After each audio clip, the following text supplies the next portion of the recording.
Welcome সকলকে আজকের শীর্ষ সংবাদ শিরোনাম দেখার জন্য। মনোনয়ন বঞ্চিত রুমিন ফারহানার কড়া হুঁশিয়ারি। আওয়ামী লীগের নতুন কর্মসূচি, যে বার্তা দিল বিএনপি নেতাকর্মীরা। উত্তপ্ত হয়ে উঠেছে নভেম্বর, মাঠে নামছে বিএনপি জামায়াত। জামায়াতের উদ্দেশ্যে বিএনপির কড়া বার্তা। ঢাকায় একযোগে পুলিশের বড় মহড়া।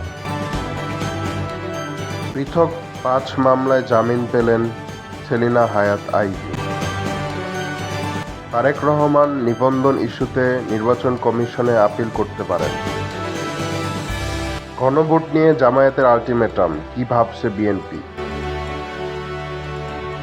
যান বাঁচানো ফরজ, ওবায়দুল কাদেরকে মেঘলা।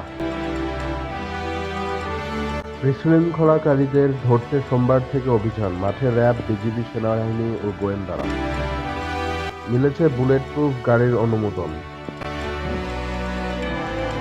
উত্তপ্ত হয়ে উঠেছে নভেম্বর, মাঠে নামছে বিএনপি জামায়াত।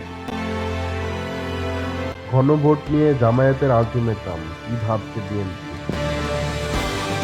৭৩ সালে বাবাকে সংসদে যেতে দেননি শেখ মুজিব, রুমিন ফারহানা।